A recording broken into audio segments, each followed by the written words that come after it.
ഇനി വരാനിരിക്കുന്നത് മുഖാമുഖം കാണാത്ത യുദ്ധങ്ങളുടെ കാലമാണ്. കിലോമീറ്ററുകൾക്കപ്പുറം ഇരുന്ന് ഒരു കമ്പ്യൂട്ടർ കീബോർഡിലൂടെ അയക്കുന്ന ഡ്രോൺ ശത്രുവിൻ്റെ വൻ യുദ്ധക്കപ്പലുകളെയും ടാങ്കറുകളെയും തകർക്കുന്ന തരത്തിലുള്ളതാകും ഭാവിയിലെ യുദ്ധങ്ങൾ. ഈ മാറ്റം മുൻകൂട്ടി കണ്ട് ഇന്ത്യ ഒരു അദൃശ്യമായ ആകാശ കോട്ട നിർമ്മിക്കുകയാണ്. ഓപ്പറേഷൻ സിന്ദൂറിൽ നമ്മളത് കണ്ടതാണ്. മണിക്കൂറുകൾ കൊണ്ട് ഇന്ത്യ പാകിസ്ഥാന്റെ ഒളിത്താവളങ്ങളിൽ തീമഴ പെയ്യിപ്പിച്ച പോരാട്ടം. ഇന്ന് നമ്മുടെ നീക്കങ്ങൾ ശത്രുക്കളുടെ ഉറക്കം കെടുത്തുന്നതാണ്. വെറും ആയുധങ്ങളല്ല, മറിച്ച് സാങ്കേതിക വിദ്യയുടെ കരുത്തിൽ ഡ്രോൺ കമാൻഡോകളെയും ഡ്രോൺ വാരിയേഴ്സിനെയും അണിനിരത്തിക്കൊണ്ട് ഇന്ത്യ ഒരുക്കുന്ന ഈ പ്രതിരോധം ലോകത്തിന് തന്നെ അത്ഭുതമാണ്.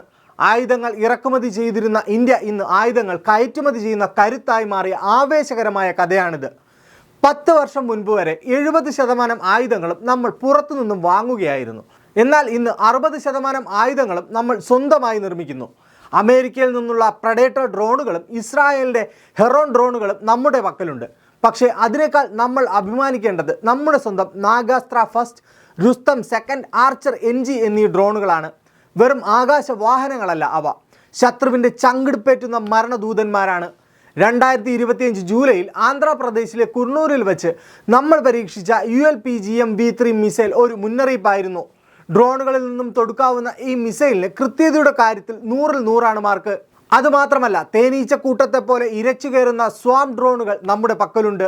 ഒരേ സമയം 100 കണക്കിന് ഡ്രോണുകൾ ശത്രുവിൻ്റെ ആകാശത്തെ വിഴുങ്ങുമ്പോൾ അവരുടെ റഡാറുകൾ പോലും സ്തംഭിച്ചു പോകും. 2026ഓടെ 5000 കോടിയുടെ വ്യവസായമായി നമ്മുടെ ഡ്രോൺ സെക്ടർ മാറാൻ പോവുകയാണ്. ആക്രമിക്കാൻ മാത്രമല്ല, പ്രതിരോധിക്കാനും നമ്മൾ പഠിച്ചു. ഭാരത് ഇലക്ട്രോണിക് വികസിപ്പിച്ചെടുത്ത സക്ഷാം എന്ന AI സിസ്റ്റം അതിർത്തിയിൽ കാവലുണ്ട്. ശത്രു ഡ്രോണുകൾ വന്നാൽ AI തന്നെ അവയെ കണ്ടെത്തി തകർക്കും. കൂടാതെ ഭാർഗവാസ്ത്ര എന്ന മിസൈൽ സിസ്റ്റവും 5 കിലോമീറ്റർ അകലെയുള്ള ലക്ഷ്യത്തെ കരിച്ചു കളയുന്ന ശഹസ്ത്രശക്തി എന്ന 30 കിലോവാൾട്ട് ലേസർ ആയുധവും ഇന്ത്യയെ ലോകത്തിലെ വൻ ശക്തികൾക്കൊപ്പം എത്തിച്ചിരിക്കുന്നു. ചൈനയ്ക്കും റഷ്യയ്ക്കും അമേരിക്കയ്ക്കും മാത്രം അവകാശപ്പെടാനായിരുന്ന ഈ കരുത്ത് ഇന്ന് ഇന്ത്യക്കുമുണ്ട്. നമ്മുടെ ഓരോ ഇൻഫൻട്രി ബറ്റാലിയനും ഓരോ ഡ്രോൺ പ്ലാറ്റൂണുകളും സജ്ജമാണ്. BSF ഡ്രോൺ കമാൻഡോകളെ വാർത്തെടുക്കുന്നു. മധ്യപ്രദേശിലെ തെക്കാൻപൂർ അക്കാദമിയിൽ അവർക്ക് ലോകോത്തര പരിശീലനമാണ് നൽകുന്നത്. അരുണാചലിലെ ഡ്രോൺ കവച് എക്സസൈസ് വഴി ശത്രുവിന് നമ്മൾ വ്യക്തമായ സന്ദേശം നൽകി കഴിഞ്ഞു.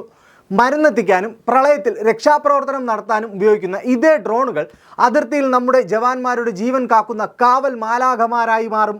ഇത് പുതിയ ഇന്ത്യയാണ്. ഡിജിറ്റൽ യുദ്ധകളത്തിൽ അടിപതറാത്ത ഇന്ത്യ, ആയുധങ്ങൾക്കപ്പുറം സാങ്കേതിക വിദ്യയിലും സ്വയം പര്യാപ്തത നേടിയ ഇന്ത്യ. സമാധാനം ആഗ്രഹിക്കുന്നവരാണ് നമ്മൾ. പക്ഷേ നമ്മുടെ ആകാശത്ത് അതിക്രമിച്ച് കടക്കുന്നവർക്ക് മറുപടി നൽകാൻ നമ്മൾ സജ്ജരാണ്. യുദ്ധത്തിൻ്റെ ഭാഷ മാറിയിരിക്കുന്നു, ഒപ്പം ഇന്ത്യയുടെ ഭാവവും. ആൽഗോരിതങ്ങൾ കൊണ്ട് അതിർത്തികൾ കാക്കുന്ന, ലേസർ കിരണങ്ങൾ കൊണ്ട് ശത്രുവിനെ തകർക്കുന്ന ഇന്ത്യയുടെ അദൃശ്യ കോട്ട താണ്ടാൻ ശത്രുക്കൾ ഇനി പാടുപെടും.